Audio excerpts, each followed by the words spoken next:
So we want to optimize for Google searches first. That doesn't mean like other ones aren't necessarily, useful or important. It's just, let's do the low-hanging fruit, right? So Google is the most popular search place. So let's optimize that with a Google My Business. Now, if you go to Google and put in your pharmacy name, your Google My Business page should show up. Even if you haven't claimed it, it'll say like, claim this business, or is this pharmacy, or is this business yours? Something like that.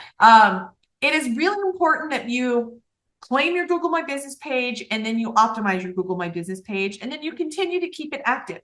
Google will reward you by showing your name, your business, when people search in your area for pharmacies or your other health services that you offer. The first step is to verify and claim that you own that business. Sometimes you can do it like almost instantaneously online. It kind of depends what information Google has. Other times it can take a couple of weeks because you'll have to fill out information. Google will mail you a postcard with some codes on it, and then you got to input those codes, and then it's like, okay, you own that business. So first step is to claim and own the business on Google first. If you've already done that, you probably have a login. If you don't remember your password, you can reset it and do those kinds of things. But that is step number one.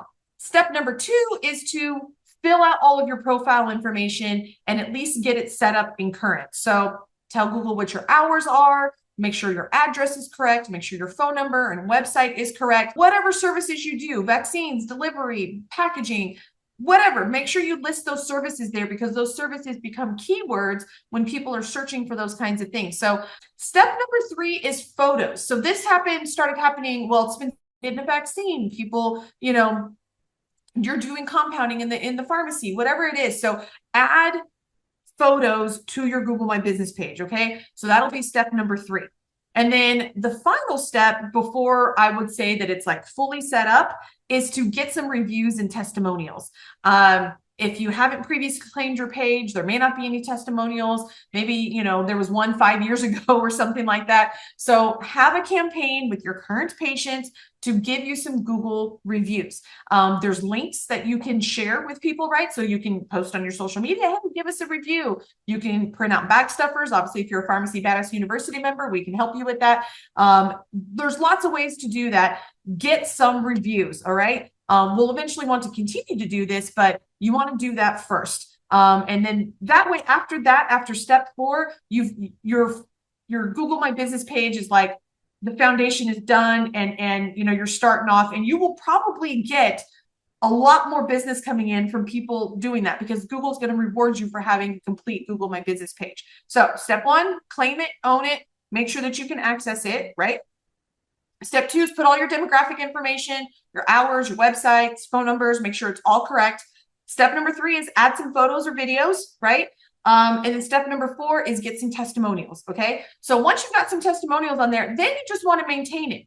It doesn't take a lot to maintain it. Add a couple of pictures every month, get some couple of new reviews every month, and just keep it fresh, right? That's what Google wants it to be. Google wants it to be a live representation of your business. So if you're regularly updating it and regularly getting a review or so, obviously we'd all like thousands of reviews, and you can definitely push that and make it happen. But just to make Google happy, it just needs some regular activity every single month, and that'll keep Google happy, and that'll keep Google showing your pharmacy when people are searching for services, as opposed to maybe your competitors. So that's the basics of what you need to do. If you want to do any other like marketing, advertising, paid ads, those kinds of things, don't do any of that until you've set up your Google My Business page, because it really is a foundation. Google's fingers are everywhere and everything. So if you have that done first, everything else will just work better because you have that foundation.